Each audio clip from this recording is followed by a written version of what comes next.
Okay, a question that I get from a ton of you is, where do I start if I want to start a podcast? And I love when answers are simpler than we expect them to be. So I want to tell you about a resource that's changed the game for us with our podcast, and that is Spotify for Podcasters. If you want to start your own podcast, Spotify has a platform that makes it so easy. You upload your episodes and then Spotify actually distributes it everywhere onto all platforms and even helps you earn money so that it can be profitable for you and a blessing for you, your family, your people.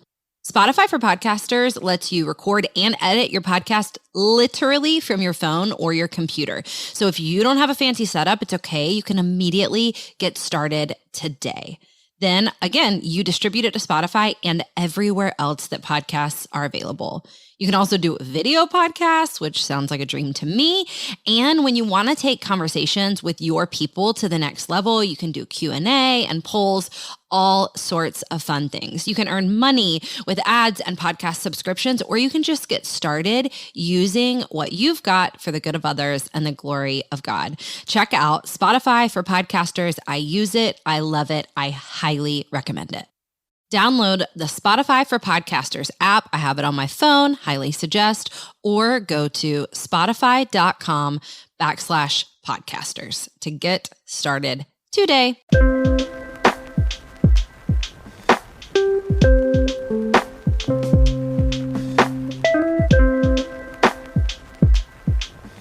Welcome to the Go and Tell Gals podcast.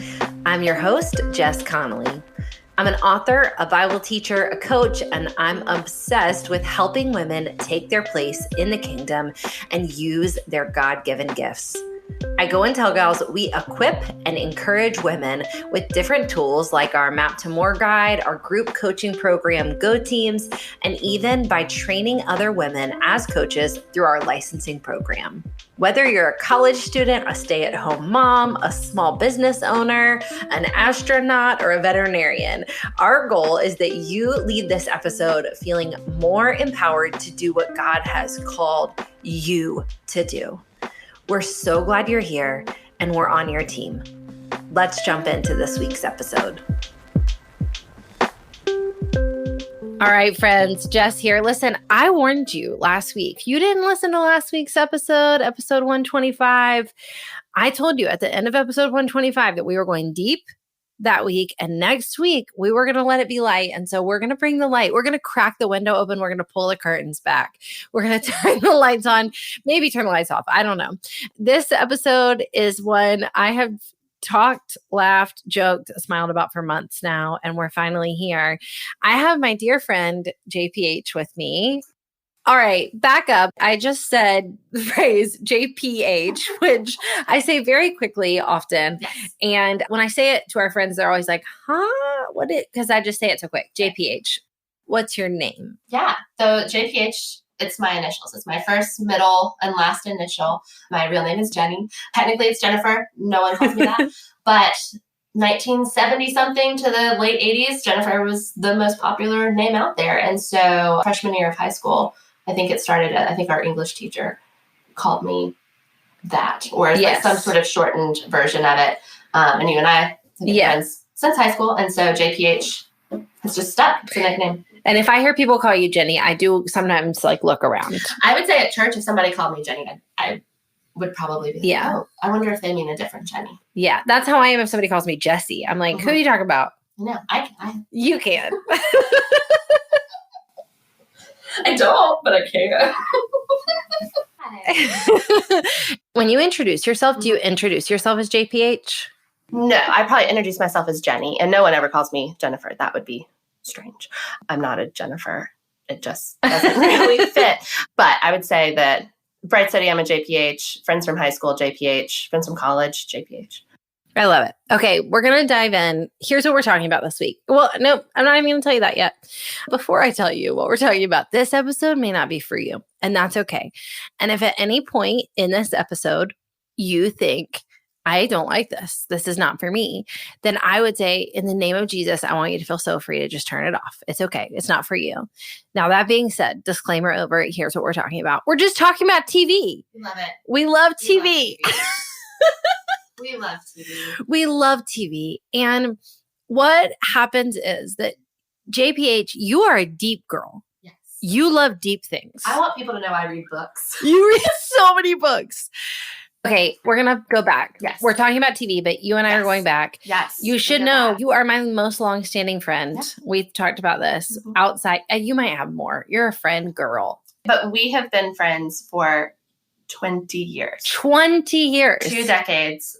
We became friends towards the end of junior year of high school. Yeah. So when we were 17. Yeah. I don't have another friend that I am like in friendship with that I've known this long. That I like do life with. Yeah. So my best life now is a few years ago, you moved to Charleston. Now we get to be actual real life friends. Day-to-day friends. Day-to-day friends. And again, you love deep things. You're very smart. Okay. You're so smart. You love God. You love books. I love God. I love books. I love books about God. You love culture. I love culture. You like politics. Politics, art, music. Yes. But what we talk about is TV. It's not all we talk about. It's not all we talk about, but I did in preparation for this podcast. I don't know if GChat is still a thing, but I found GChats from us from circa 2009. I'm not surprised. Just like really quick. Oh my gosh, I can't believe it. Did you see this? Have you watched this? Have you watched this? What are your thoughts? Feel free to reply when you have time. Yeah, I love it. Okay, so here's why we're doing a podcast episode about TV. Because what you and I noticed is that when we are with friends, especially not just us, especially not just us, we lead the conversation in TV. What I would say is that a lot of times our friends kind of look at us blank and they like kind of stare and they're like, oh, you guys, so you really like TV. And we're like, yeah, we do. And here's why you should like TV. Right. Yes. I would say there have been social situations where if people saw us across the room in conversation or around a fire pit or on a walk, we are speaking with such intensity that I am sure people think, wow, JPH and Jess are in it. Changing the world. What are they talking about? I want to come over. I want to be part of that conversation. And yes, I would say they are surprised when they realize the subject of such fierce conversation is TV. Mm-hmm. Okay, so I want to give my case for why I think people should watch TV. Okay. Well, I'll just say this. I'm not throwing my sister under the bus, but a few years ago, my sister was talking to me, and obviously the Go and Tell Gals podcast is for women on mission. So it's for women doing hard things and using their God-given gifts in different callings in different places. So one day I'm talking to my sister and she's talking about that, living on mission, how hard it is. It's so hard. And at one point I was like, hey, do you watch TV? And she was like, I don't watch any TV. And I was like, can I suggest something for you? Mm-hmm. Like I said, I just think you need some time to like let your brain rest. And I think there's a lot of merits of TV right now, but I said, can I just suggest a few shows for you? And I will tell you, she got into TV. I don't think she ended up watching any of the shows I wanted her to, but it's okay. But she did start watching TV. I'm not talking about binging. I'm not talking about 3-day long TV fest. If that's what you do, that's your business. That's fine. I'm talking about like a show a night, maybe 4 nights a week. Just turn off the brain for an hour at the end of a long day. But what we're going to talk about is the TV we like. Yes. Okay. Why do you like to watch TV? I love to watch TV. So I'm going to take it back a little while, which is I come from a TV loving family. Thank God. Television has always been something that my parents, my siblings, we can rally around. We also, as women in our mid-30s, we grew up with the phrase like must-see TV. When you think of it, like appointment television, this is something you gather around the television, you watch whatever's going on. And then in my family, we're going to talk about it. We're going to unpack it. We're going to talk about theories, all these things that I think now are really commonplace with podcasts, with blogs, with recaps on websites. That my family has always done that. Like the idea of watching shows together, talking about it. What do you think is going to happen next? Why do you think that happened? And that's something we've always done. And so I love going to that place now because I think you always can with television. It can be reality TV. It can be, hour-long dramas. It can be half-hour, sitcoms. And I think that line is blurred now anyway, just with the style of television that we have right now, sort of a golden age of television, which is an overused phrase, but I think pretty accurate for right now too. Yeah. So I love it for that. Just historically, that's something my family really loves. I also love television because it is, like you said with Katie, it's prescriptive in some ways. Like it is, if I am feeling a lot, it can help calm me down. There are different styles of television. There are different reasons why I watch different shows based on how I'm feeling. I'm a 9 on the Enneagram, so kind of can numb out in good ways and bad ways. But television, I think, is part of that too. It's other people's lived experiences. It's other people's ideas of what's entertaining. 100%. I think when I take stock of the books I love, the music I love, the movies I love, the TV I love, the people I love, strong narrative arcs are just, there's a common through line. 100%. So I'm really interested in shows where somebody's trying to tell you something. And sort of, if that's a moment in time, wonderful. If it is, a girl's trip to an exotic locale, I am alluding to the Real Housewives. We are going to go there. I'm open to all of that. Where do you want to take me? Andy Cohen, I'll follow. Well, I want to know. Where are we going? What's someone else's lived experience? I agree. I couldn't agree more. Okay, I'm going to give my second disclaimer, and then we're going to jump in. My second disclaimer is, my perspective is that like purity cannot be legislative or legalized. So I believe I want to run after good and holy things, and everybody has different sensitivities. So we're obviously going to be talking about shows where there is inappropriate language, potentially very inappropriate things shown. You should not watch them if they are offensive or hurtful or even just discouraging for you. And you and I actually talk about this a lot because we have different triggers that are not great for us. I'll give you an example of mine. Law and Order, I'm out. I can't do it anymore. I want to. I used to watch it in college almost every day of my life in college. Couldn't watch it. An episode of my life depended on it. I can't listen to true crime podcasts unless it's the murders. It's the only one I can listen to. That is not funny. People getting murdered is not funny. I'm laughing at the fact that I've talked to Jenny so much about this particular. About that. Yeah, it's a situation. I think my threshold is similar when it comes to true crime things. That's just not for me. And not everything is for everybody. And I think television is definitely a place where that comes in. And I'm willing to bet that what you loved about Law and Order in college, or what you at least got from it, you can find that in shows now where it's not as traumatic. 100%.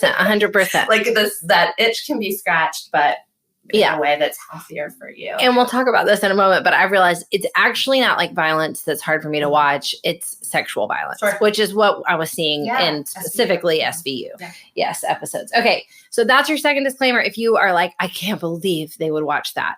It's okay. I'm really opening myself up here, folks, is what I'm saying, by telling you some things I watch, and it's right for my sensitivity level. Sometimes I fast forward through things. Sometimes I turn it off. Sometimes I'm okay, that was enough of that. And I'm actually probably just not going to mention the shows that I've watched that I was that's not it for me, because I don't want to put any shame on you, but some of y'all watch stuff that would not be good for me. So we're all going to go after our own levels of comfort here. Okay, but the one you and I talk about the most historically, it's not the top anymore. But I'm going to start with Real Housewives. Because we're already laughing, but because this is the other beautiful thing about TV that I constantly tell you, is that TV, specifically Real Housewives, is how I learn about women. I stand beside this, that I could write an entire, very well-formed Christian women's book based on what I've learned, what we shouldn't do based on what I've learned from Real Housewives. And I would write the foreword. You would kill it. You would do amazing. Let me give you a small example. If you talk bad about people, everyone is going to find out. That's a true story about Real Housewives because it's on TV. But also, just FYI, that's a true principle in real life. When you actually talk negatively about your friends, people end up finding out. So don't do it. Just don't do it, because then you're that girl. Okay. What's your favorite city? Because there are whole cities I don't watch. Absolutely. There are whole cities I don't watch either, or at least not continuously watch. Yes. I would say my favorite city, I'm going to need to, because one is fairly new on the scene, the other's been around for quite some time, which is the old school for me would probably be New Jersey. Yeah. I think that has been such fertile ground for conversation. I think that is a G chat where the infamous flipping up the table. I can remember y'all must have been in Washington State. We were. Yes. I don't know if you've seen it already, but Teresa flips the table. This is an iconic moment in popular culture and in television. So New Jersey, to me, I will always watch New Jersey. I will always catch up on New Jersey. This is the second season of Real Housewives of Salt Lake City, and I think it is the show for the moment that we are in. It is so interesting, and you and I have discussed at length. I think what's so interesting about Salt Lake is that we've never had a city where a cast has something in common just across the board. And I think for Salt Lake, it's just really interesting. And I think that one thing they have in common is just the impact of Mormon culture in Salt Lake. Yes. And you have members of the cast who are enthusiastic members of the Mormon church. You have former members. You have people who practice other faiths. And that in an area where one faith is so prevalent is really interesting. So many casts are put together just based on like, hey, maybe this person would be interesting and maybe this person could make a splash. And it's rare, I think, to have one background common thread, even if they all experience that common thread differently. I couldn't agree more. Co-sign. So you talked me into watching Salt Lake. Yes, I did. You sent me a text and said, I don't think you've watched it. Your life is busy. You're missing out. And I was like, okay, I'll go in. But I will co-sign on all of Salt Lake. Absolutely my favorite season of Real Housewives. There's things to be said about like, okay, we're this deep into the franchise. So they're all very like self-aware that they're on a reality TV show. So like that's hard to handle because there's like, glam and all the things. But that being said, if you want to know, I'm speaking specifically to women in ministry right now. Like if you want to know what other women think about God, and if you want to know what other women think about church, and if you want to know what like real women, like not women just like you who are like in it, but if you want to know what like real honest women who like maybe aren't in church leadership or maybe aren't in ministry, if you want to know what they think about the gospel, you need to watch Real Housewives. I'm thinking let's go back to Real Housewives of OC when Tamara became a believer and she was like trying to explain like this is the change in me.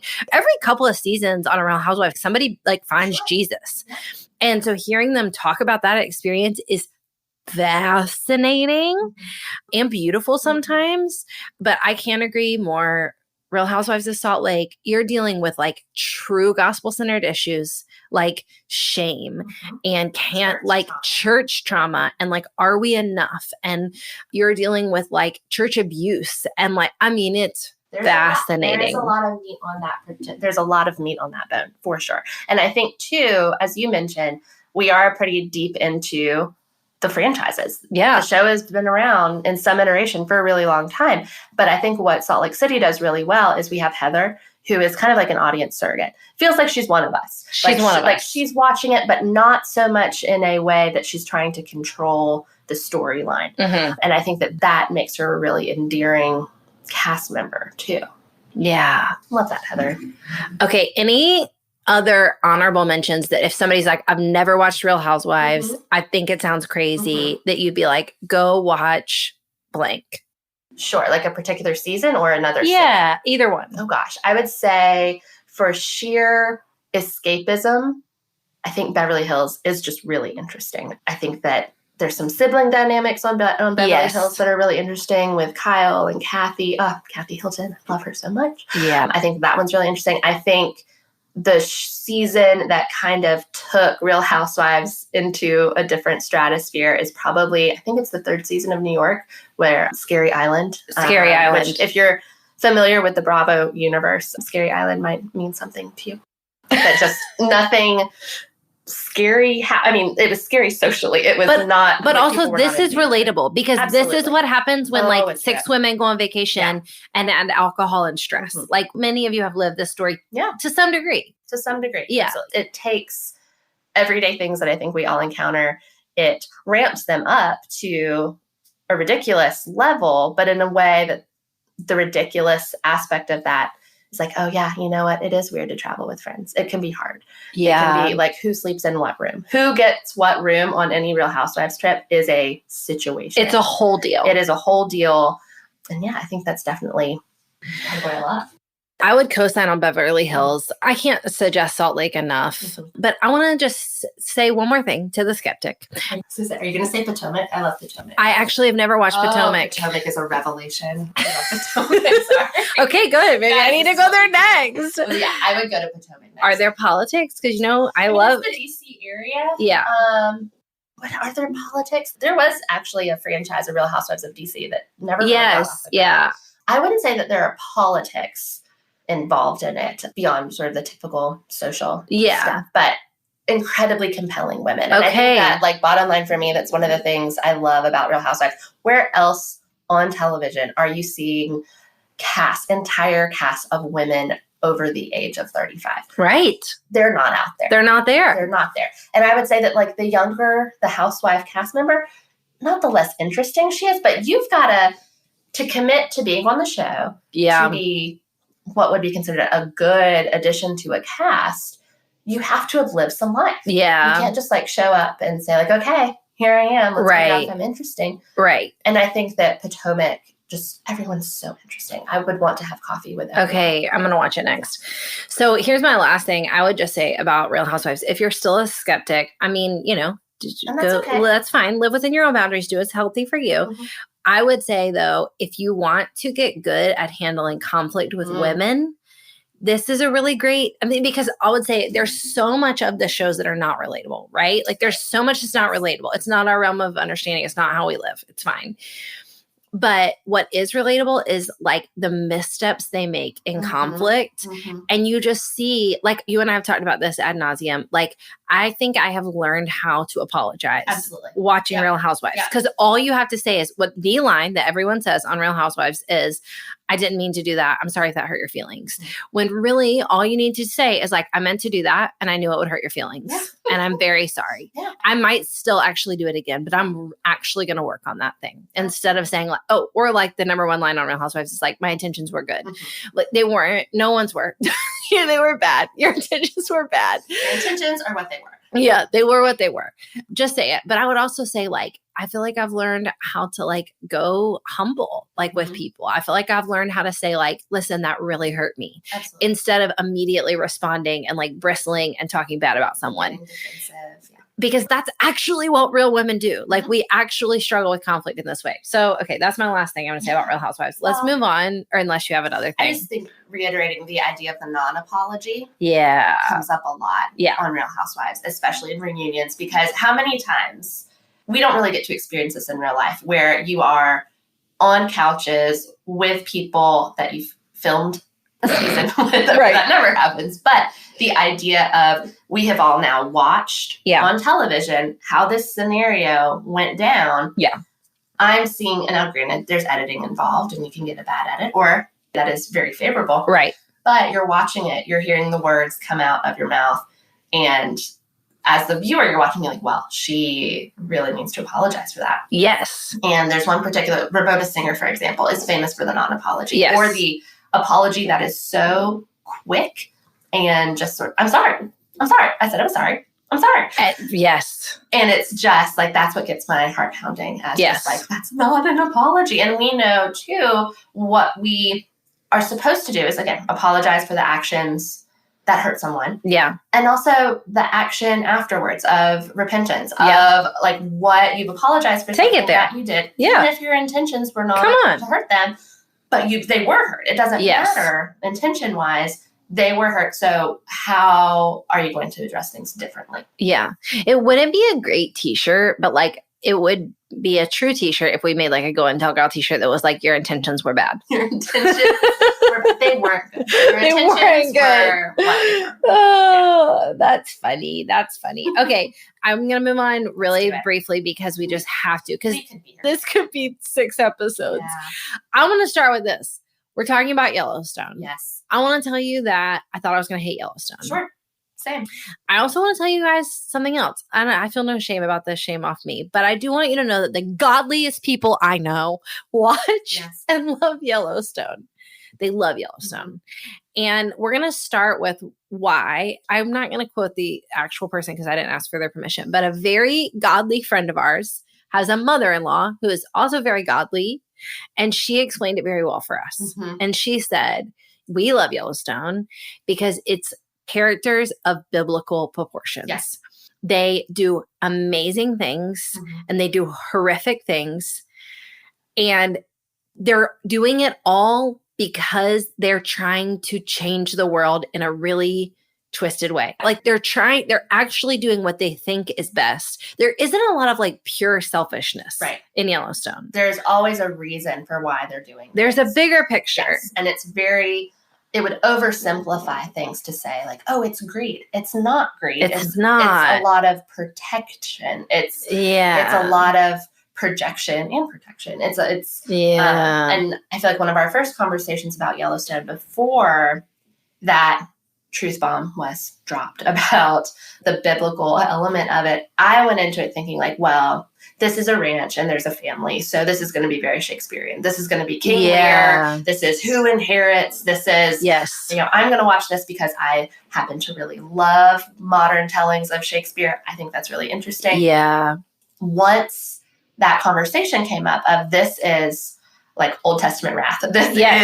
This is biblical in its scope. That was such an aha moment for me. And I enjoyed Yellowstone already. Yes. But ever since that conversation, I have been just like, wow. Yeah. Wow. This takes it to a different place because then it's not just saying like, oh, okay, this is a Shakespearean interpretation, a Western. It's so much more than that. It's so much more than that.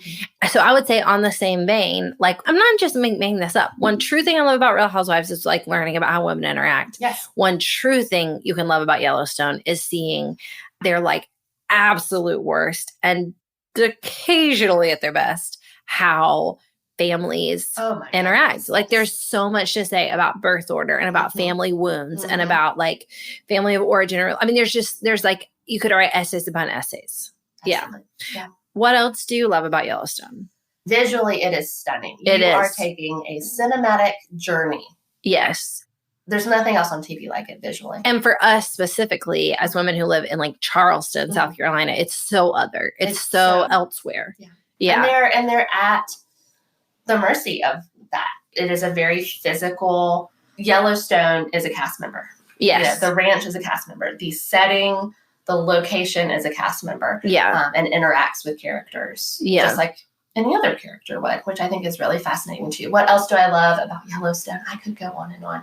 I love the family dynamic, certainly. I love the dialogue. I also feel like the women on Yellowstone are really strong. Yeah. Are really well written. Taylor Sheridan, who created the show, I think writes really interesting, strong women. And if you've seen the movie Sicario, I think he's. I haven't. It's good. I have read a lot about Taylor Sheridan recently. He's a fascinating. He's fascinating, and he's also on the show. Yeah, which is crazy. Like every show, I think it's 1883, which is the prequel to it, which I have not jumped into, but I will. He's an actor in it as well.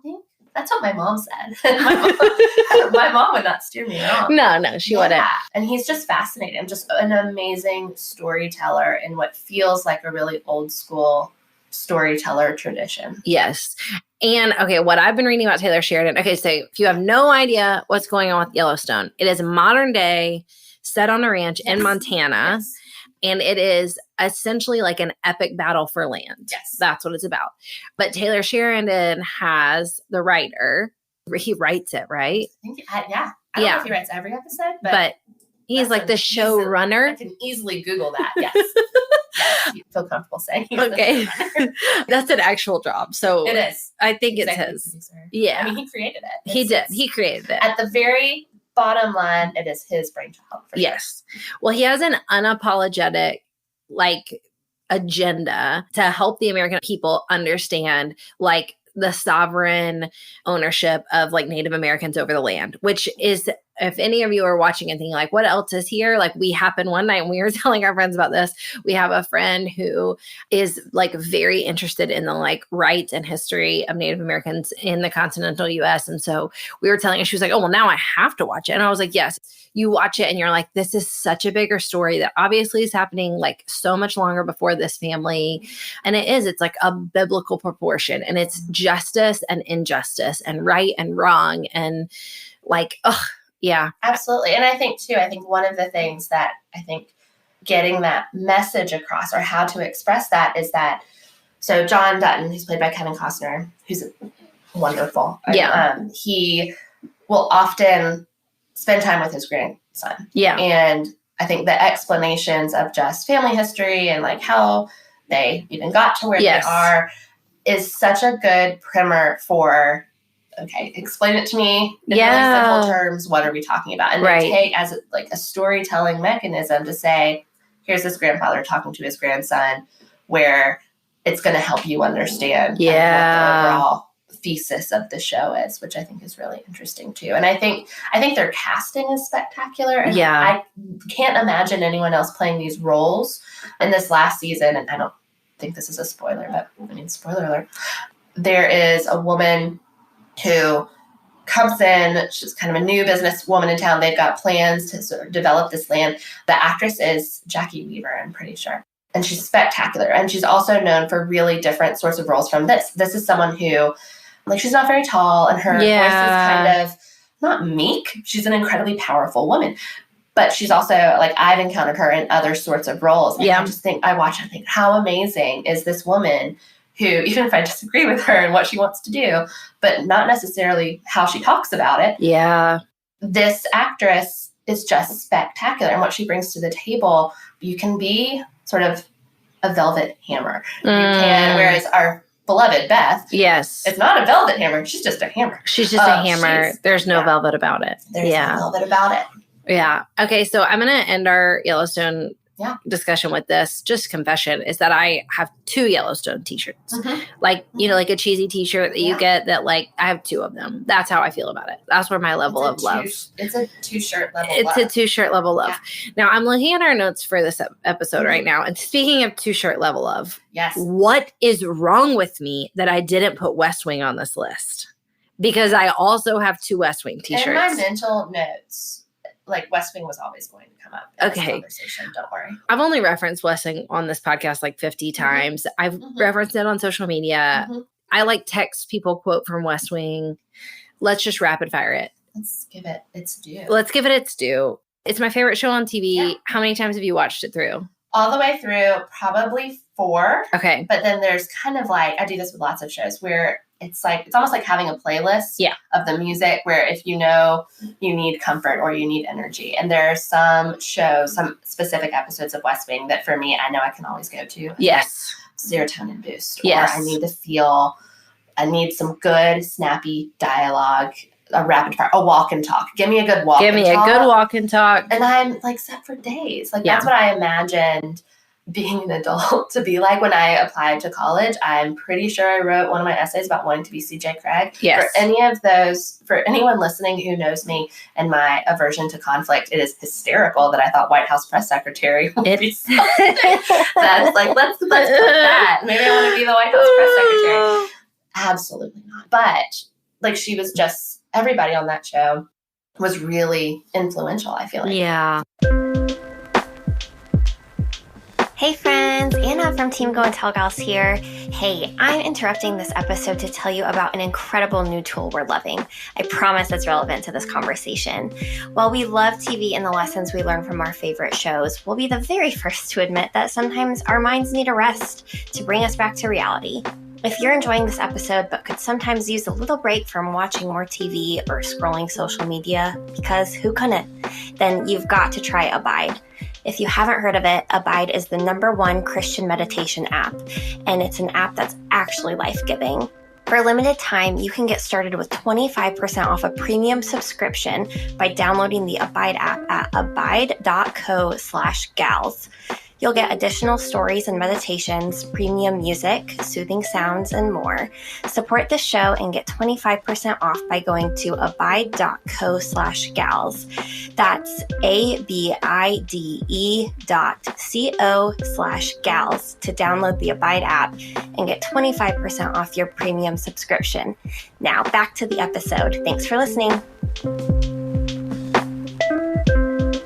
Okay, I'm going to give my rapid fire reasons. I could do 10 episodes on West Wing. I could do 10 podcast episodes. Yeah, we could do a whole season of the podcast on West Wing. Here's my rapid fire. It's my number one favorite TV show in this whole universe. So that's it. Said and done. I should say that. Reasons why I love it. Number one, I love watching people do things that are much bigger than themselves. And there's nothing better than West Wing. Mm-hmm. I love watching people want to do really big things, but having to deal with really small things and like working through that. Mm-hmm. I love the dialogue. It is like the ideal presidency in that you just can't convince me that like wherever you land that you wouldn't love Bartlett. He is the ideal president. Like, he's incredible. He's thoughtful.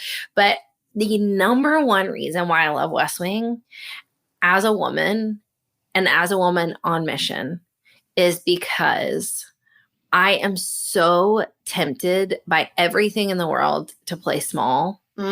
And that is like the understory of President Bartlett is that he is like constantly tempted to play small. He's constantly tempted to play dumb. He has all these inner wars with himself as like he never wants to be too intelligent. He never wants to be the smartest guy in the room. But the problem is he actually a genius. He is the smartest guy in the room. He is the smartest guy in the room. I am actually never the smartest guy in the room. But watching him, I'm constantly reminded that like I do no one any good if I try to play small. And I love it so much. Well, and I think you look at the team he has assembled. I mean, I think all of us wish, the idea of the executive branch of government, like the actual White House, you have your cabinet, you have your team that you've assembled. Very rarely in real life do we get to like assemble our team. Right. Maybe we do, but you get to see that play out in a really interesting way. And what made me think of that is this. One of like the rallying cries of West Wing is let Bartlett be Bartlett. Yeah. Like that is the encouragement of his best friend, his chief of staff, Leo. Yeah. Leo, we love you forever. Leo, like that's when he went to Bartlett and said, I think you should run. And like, this was a whole conversation. It's like, tell me more about that. And, like, what's the conversation around running for president? And it's let Bartlett be Bartlett. Like let yourself be the smartest person in the room. Or there's a really great cathartic moment when he's running for re-election and his opponent. I feel like I could quote this entire episode. Yeah. His opponent is beautifully played by, I guess it's James Brolin. Yeah. I don't know his name. It's James Brolin. It's the father of Thanos from the Marvel movies. Yeah. And he, is just a very different person and a different kind of candidate and has different ideas about things. And they have this moment where like they run into each other. Is it backstage at a play? It's backstage at a play. Yeah, it's backstage at a play. And they have this confrontation where that Bartlett has been weighing the pros and cons of like how he wants to approach this campaign for re-election. And there's like a definitive moment where he's just like, nope, we're going to do this all the way. We're going to swing for the fences. The other candidate says he finds out that one of Bartlett's Secret Service agents has been killed. Simon has been killed. And Bartlett's just being nice to him. And he's saying, hey, I want this to be a fair campaign. Like, how can I help you? Here's some advice I want to give you. By the way, one of my Secret Service agents was killed tonight. And the other candidate says, boy, crime. And wow. And Bartlett says, and just for the record, when you said boy crime, that was when I decided to kick your beep. And because he just knows like this job needs someone who can say more than like boy crime. I tell you, Okay. Some of my favorite West Wing quotes. Ooh. I wish I knew the whole monologue. I wish I had the whole thing memorized, but I don't.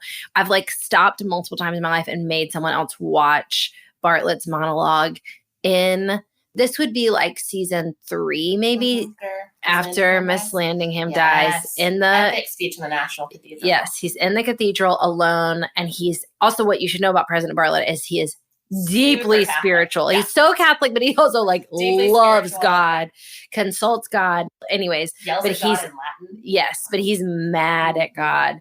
So he starts like yelling at him in an actually what I believe to be like very faith-filled way. Absolutely. Because he's wanting questions, and he calls God a feckless thug. Mm-hmm. Just that phrase, like, you feckless thug. I'm like, that is Psalms. That's the Psalms is what that is. Yeah. You know, that's a favorite moment for me. I mean, I also love Bartlett's, what's the word? Not predecessor. Who comes after them? Santos? Yeah, but what's the word for that? Successor. I also love his successor a great deal. But also something else about West Wing, no unstrong women. Mm-hmm. There's not an administrative assistant that doesn't have like a backbone in the West Wing. Yeah, I love his wife, Abby, who is played by Stockard Channing, Rizzo from Grease. She is wonderful. Yeah. And it's really interesting. She's a doctor. They have, I think, 3 daughters. It is. It's just, there's every characters, even the characters who just kind of swing by for a couple episodes, or there are people who show up recurringly, and you're always glad to see them. Just like, there's Nancy. Yeah. Nancy McNally. Nancy McNally. Oh, what a great woman. I just have a bunch of honorable mentions. Yes. What am I missing from this list? You were missing what may be the first show I prescribed to you once I moved to Charleston, which is Schitt's Creek. Oh, what is wrong with me? And I say this so you're talking about telling Katie, like, I think here's some shows that you should watch. Was it Girl for the Job? I don't remember. I was traveling. Yeah. And it was Girl for the Job. And because I had just moved here. Yeah. And I said, I think just like hotel rooms while you're out on tour. You said it's a great plane show. It's a great plane show. The first 3 episodes are world building. Stick with it. Yeah. If you love this show too, the first 3 episodes are not bad by any means, but you need to meet these people and kind of understand the dynamic before it really digs in. So yeah, I would say Schitt's Creek. I'm so upset with my list right now. Why am I missing everything from this list? In which probably both you and I at some point in the next 24 hours will like text each other and be like, how could we have missed blank? Well, the big other glaring one that I'm missing is, why can't I literally remember his name right now? Ted Lasso. Yes. What's wrong with me? Why isn't Ted Lasso on this? Because when we think of Ted Lasso, our hearts swell to his We're sad. Yeah, it's just, it's magical. Too much. It's so much. Like, how can you name it? Yeah. That's why. How can you name it? And it's still happening. It's still in our hearts. It's not a done deal. No. There's one more season. Yeah. We're going to be okay. If you haven't watched Ted Lasso, you just have to watch Ted Lasso. And you've heard people tell you that. So you know. And you don't care about sports? We don't either. I don't. That's not true either. She does. JPH loves sports. To me, if you love college football, you'll love Real Housewives. But I could do a season on that too. Yeah, but Ted Lasso, is there soccer in the show? Absolutely. A little bit. Is the show about soccer? No, not even a little. No. My love for Ted Lasso and every single character, it is deep. It is true. Yeah. It is a philosophical show. It is a show with so much heart, but it's just so genuine. Yeah. It is real Coke versus Diet Coke, and that is coming from people who love Diet Coke. There is no fake sugar. No. It's all the real thing. It's all the real thing. And it's in the perfect doses. It is. And it's magical. It's a fairy tale. Okay. On my list, I have Downton Abbey. Yes. If everything we've listed, you're like, I can't do it, then you can do Downton Abbey. Now, I would say I think there are some triggering episodes of Downton Abbey. Without a doubt. There's some that I can't watch anymore. There's some sexual violence. Yes. There's at least one episode that one. Mm-hmm. Yeah. Well, one, and then like aftermath of it. Yes. Yeah. That is like a whole season. But you're not going to find any coarse language. You're not going to find any over nudity. I don't think there's any nudity. I would say if you're the kind of person who loves the 1995 6-part Pride and Prejudice from BB&C. I do. BB&C. What is that? BB&C. BB&C. So yeah, if you love the 1995 6-part BBC Pride and Prejudice, you'll love. It's just, there's a lot of heart on that show too. There is something for everyone, I think, on that show. I think so too. It is a gentle show. It is a gentle show. Other holes, if we're talking like serotonin versus dopamine, in terms of like both things are like happy chemicals. Great British Bake Off. Yeah.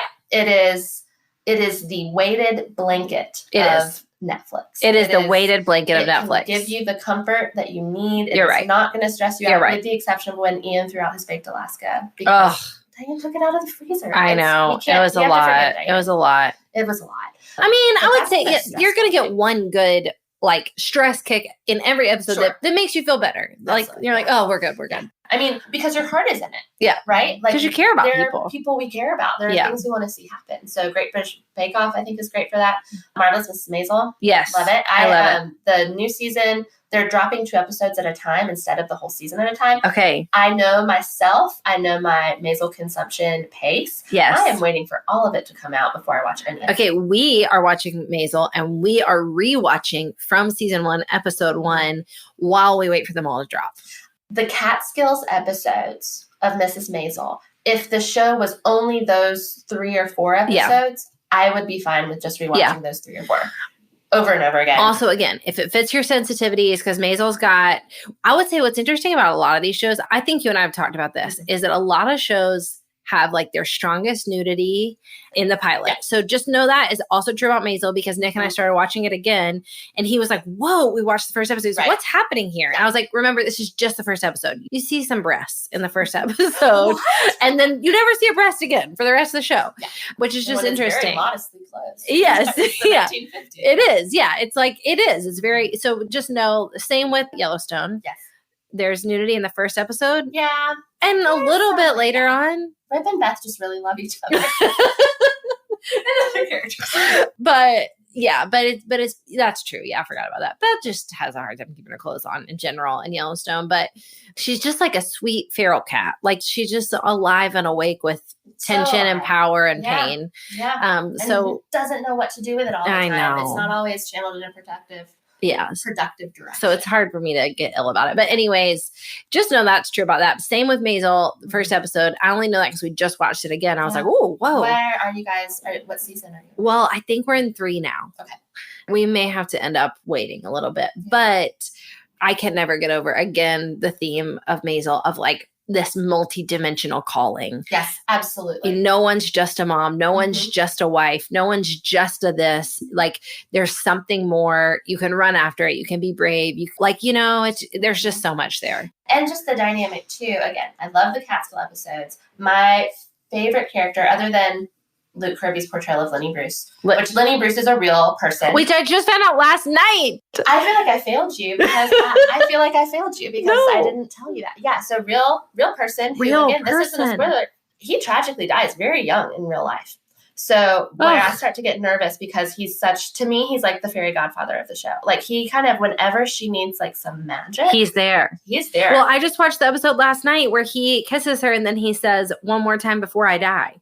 Or he says, at least one time before I die, or something like that. Do they kiss in that? What, the Miami episode? They don't kiss. Do they kiss? They don't. They Because do not kiss. I was holding my breath. I was like, oh my gosh, here we go. But they have like this incredibly romantic. I didn't know he dies young. I'm sorry. He just does. He's going to die in season 4, isn't he? Not if they follow the actual timeline. Because I think it just became 1960. And I believe he passed away maybe a few years after that. Okay. But he is like a magical character. He really is. It's almost like magical realism, just the literary device of it, of he just shows up. There are a few characters now who are real life comedians who, I think Wanda Sykes, for example, the comedian she portrays, I think in the season 3 finale, is a real person. Wow. And so there are some real people popping up. But Lenny Bruce is kind of that commentator. Other than Lenny Bruce, I love the character of Dr. Benjamin so much. Benjamin Ettenberg, I think is his name. Yeah. She meets him in the Catskills. Okay, no spoilers. I love that character. I love how he sees her. Yeah. And yet, again, I guess this is a spoiler, so I don't know. Fast forward 30 seconds. Yeah. Their relationship it's the wrong time, or it's the wrong person, or whatever, even though he's really supportive of what she wants to do. And is dazzled by her. But that's not necessarily what she needs in that moment. And that is a tough pill for me personally to swallow because I love him so much. And I love her and I want to know why they couldn't work it out. And then I have to remind myself that they are indeed fictional characters. I know, supposedly. So, who's to say? So I don't have any more honorable mentions. Do you have any that we have to throw out? You know what I really enjoyed, and I say this to someone who, I don't have kids, I thought that The Babysitter's Club on Netflix, the redo of it is really charming. I haven't watched it. It's just sweet. It's just sweet. And if you read those books, I think you'll enjoy the TV show too. Okay. Again, in the vein of this is not going to be for everyone. I know we mentioned earlier, I don't really do murder shows. Yeah. I don't really do murder shows. My exception, and I hope I don't sound like a monster, is that if the murder is British and in a whimsical country, country setting, and like someone who is not a detective is solving crimes with a motley crew of like fellow villagers, I'm on board. Okay, what is this? So this is Agatha Raisin, which is in the 4th I haven't even heard of it. I love lots of British things, so I have a subscription to Eggcorn TV. Okay. I love it.